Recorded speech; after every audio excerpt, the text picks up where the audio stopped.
Warrior Tough, Mental Training 101 with Andrew Wittman and Dutch Coleman. And now back to Andrew and Dutch.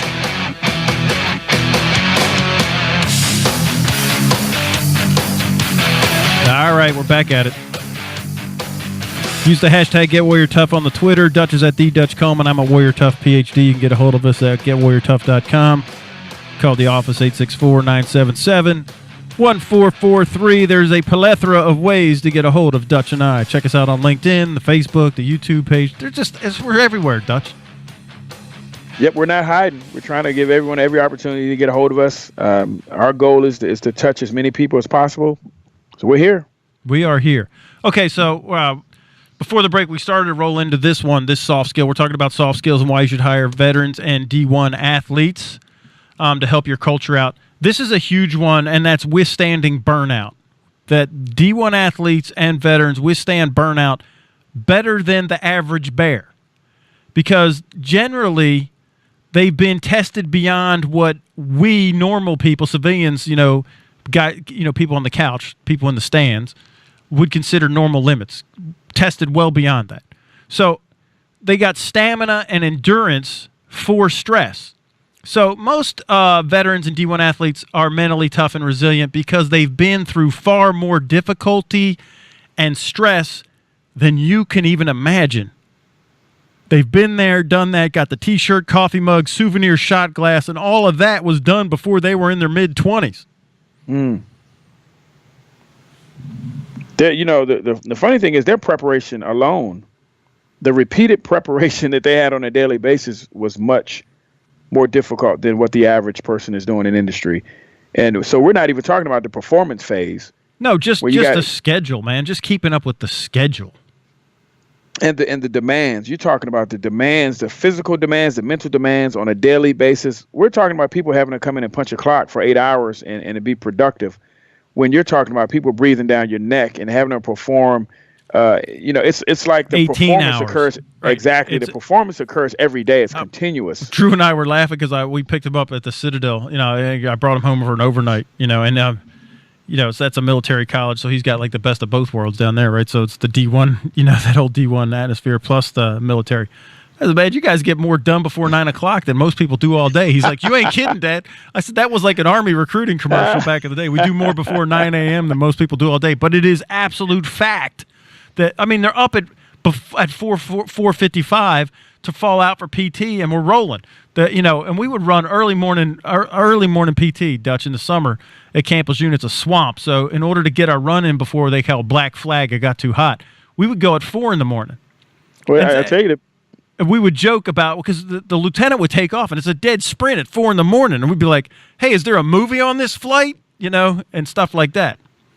And there's no jaking it. That's the thing. In the business world, you can jake it. You can get by. You can go to the bathroom and take a nap. You can go talk to Susie in accounting for an hour about nothing. You can't jake it with these guys. So so when they come in ready to perform. And again, when you're talking about them going half throttle, that's like 200%. But compared to everybody, I know, right? It's so true, man. It's so true. Yeah, you're talking about injecting your culture with these types of individuals. It's a win-win for everybody, because while they get to ramp it down a little, by your definition, they're still operating at 500, 600%. Yeah, but they're having an easy day. Right. Absolutely. And that's what the guy that interviewed me for Recruiting Chin said, well, isn't it like a bad fit? They're regimented. I said, listen, it's always easier to go from regimented to relaxed than it is to go from relaxed to ramped up. Absolutely. And when you go into most the funny thing is that even to me that question is kind of silly, because the people that are seeking great employees, they're seeking people that can be regimented, people that can keep a schedule, people that can be counted on. And then they ask a question like that. Well, because, the tech stuff and with all the millennial stuff, they want to play ping pong and have free food, and everybody dude, I said the other day to Kimmy, I was putting a tie on to go somewhere. I'm like, you can't even wear a tie anymore, man. People I'm like with a Fortune 20 firm, and even the CEO and the C-suite, and they have like 10 presidents, this thing's so big. None of them wear ties. They wear suits with no tie. I'm like, what? With an open collar. I'm like, you got to be kidding me, man. So nobody wants to do... it's all, flex time and ping pong and free bagels and all that stuff. Where's the foosball table, and can we, wear a man bun and flip-flops. Right. But the thing with even that is that, like we said before, that's something that they can, that's a challenge for like all the things that we would consider challenges for them would be a vacation, and they would still produce. Right. And run circles around. Level. Do you remember there was that movie Big where Tom Hanks, was it that movie Yes. where he's like, and he has a job, and then he's like an 8-year-old kid in a big, and he's doing the job, and the guy's like, hey, dude, slow down, you're making us look bad because you're working too hard. Right? So, Right. I mean, like, that is funny, but this is really what happens with D1 athletes and veterans. Like, a lot of people, that's why they don't like them, because it makes them look bad, because they have to raise their game, because it's not that they're trying to make them look bad, it's just that even in second gear, they're smoking everybody. Absolutely. And you can't tell me that you as an owner can't take that and put that to work in your organization somehow. You're talking about me as the leader needing people that understand all the things I'm talking about as far as mission, as far as what's my vision, what am I trying to accomplish with my company? How can I get everybody on board? Well, you're speaking their language. Right. And this is what we claim to be looking for top down. But we're not really. And I'll tell you, this guy asked me this question in the interview, and this not in this article, but he asked me, he said, just at the end of the interview, he said, what most frustrates you about this? I was like, that's a really great question. So now this is a rant alert, because I ranted a little bit. But what really frustrates me about this, and this is specifically to veterans, not D1 athletes, because most D1 athletes will walk away with a college degree. But veterans don't. So 18 years old, you enlist, you go in, you spend 4 years or 6 years, you're probably in combat. In the last 10 years, you've been either in combat, or even if you were in a non-combat arms position, you've been deployed, and you've been in a danger area. So this is what frustrates me. That they won't even look at you. A recruiter won't even look at you. A company will not even look at your resume because you don't have a 4-year degree. Now, I'm asking this question. And I specifically said pharmaceutical sales reps, because I remember when I came out of the Marine Corps, and I started college after I got out. Sergeant, 2 combat tours. Couldn't even get an interview for a pharmaceutical rep job or any other kind of real sales job, right? Because I didn't have a 4-year degree. They didn't even care what degree it was. They wanted a liberal arts degree. So in the sales environment, if you want soft skills, you want attitude, a positive attitude, you want somebody who's resilient and mentally tough and, problem solve, can keep up with no burnout. You think you're going to get that from somebody who's got a liberal arts degree? Or you get it from a veteran. And this is what really frustrates me. You want these soft skills. Look, it's easy to train. Anybody can go through sales training and pick up. It's just a process. Mm-hmm. Just like anybody can pick up what we do. The problem is that companies don't send them through training like what we do. They'll send them through sales training and sales training and sales training. Again, they can't figure out why people are burned out and stressed, which increases their medical costs. Like Dutch, you and I have done so many programs on that.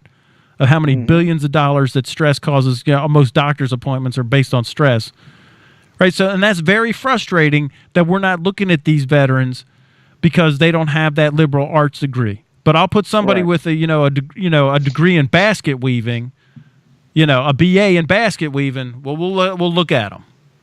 Right, and to roll into the next one, they haven't. You're talking about the skills, stress, right? So we're talking about the causes of stress, right? Yeah. The next one, dealing with difficult people, right? Right. So you're talking about skills that these folks have. You're talking about dealing with coaches and the drill sergeant. It's being difficult people. I mean, by design, they're difficult. Both coaches and drill instructors, by design, they're not nice people. So let me ask you this: do you think that I'm going to be stressed out for dealing with a tough sales manager compared to drill sergeant? No. You think that's going to stress me out? No. It's not going to stress me out. I'm going to feel good that this guy's being so nice to me. This mean boss. Yeah. Because I've dealt with the drill sergeant real mean or people. What do you guys call a top so and so or Gunny, chief this and Gunny that. Yeah. Like, man, hey, get out of here, man. I'm good. Yeah. And I'm not going to leave a meeting where someone's being tough on me and go into my cubicle and cry. I'm going to get to work because I've been through much more than I've been through a coach making me run 20 laps because I got something wrong. Making me do up downs for 100 yards up and down the field in 100-degree weather. Right, because you were late for a team meeting. Absolutely, a stern meeting by the sales manager. I'm not going to go in my cubicle and stew over it for the next couple of hours when I should be being productive. Right, or even like a mean peer. Absolutely. These are real things. This is real, dude. We aren't making this up. These are things that are happening. We talk to people and we deal with people on a daily basis.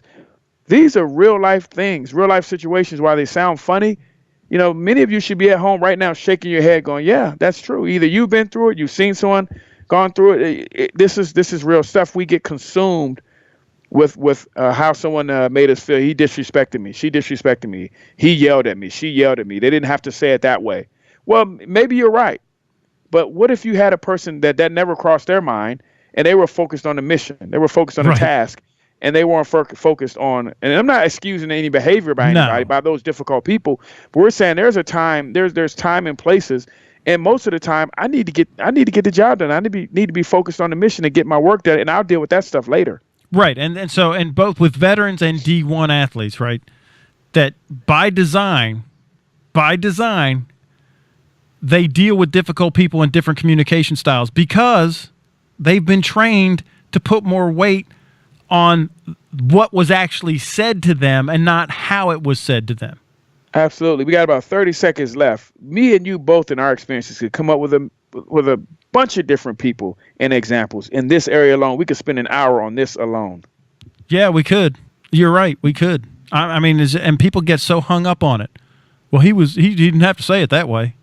Dude, just, let's get the job done. I know, right? You're spiraling for the next hour because he said it that way. Right. Oh, my gosh. Wow. All right. You listen to the Get Warrior Tough Radio Show with Dutch and Andrew. We'll be right back.